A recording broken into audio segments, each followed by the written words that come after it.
अगर आप भी चाहते हैं बिट्टू मलंगिया एंटरटेनमेंट का ऑडियो वीडियो सबसे पहले आप तक पहुंचे, तो लाल बटन को दबाकर चैनल को सब्सक्राइब करें और बेल आइकन दबाना ना भूलें।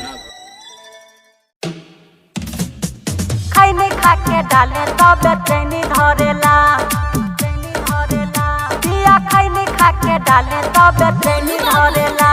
अखन अहाँ सब सुन रहल छी मलंगिया रिकॉर्डिंग स्टूडियो के शानदार प्रस्तुति। देसी भतार बाबे देसी फॉर्मूला, साया सारी नाच देला झूला। हाँ देसी भतार बाबे देसी फॉर्मूला, साया सारी नाच देला झूला। लाला का से हला का चिलैनी धरेला, पिया खैनी खा के डाले तब चैनी धरेला।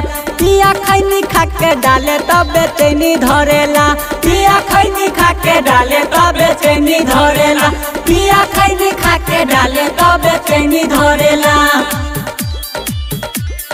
खैनी खा के डाले तब चैनी धरेला, पिया खैनी खा के डाले तब चैनी धरेला। Mix by Bittu Malangiya.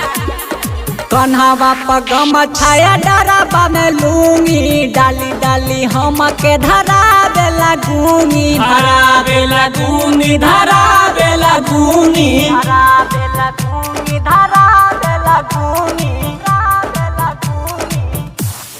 कन्हवा पर गमछाया डराबा में लूंगी, डाली डाली हम के धरा बेला गूंगी। पेट नहीं भर हवनी धरेला, पिया खैनी खा के डाले तब चैनी धरेला। पिया खैनी खा के डाले तब चैनी धरेला, पिया खैनी खा के डाले तब चैनी धरेला, पिया खैनी खा के डाले तब चैनी धरेला। खैनी खा के डाले तब चैनी धरेला। गोपाल दीपक का कही कमलेश के, असही डाले सुमित पिया शोध के, सुमित पिया शोध के, सुमित पिया शोध के, सुमित पिया शोध के, सुमित पिया शोध के।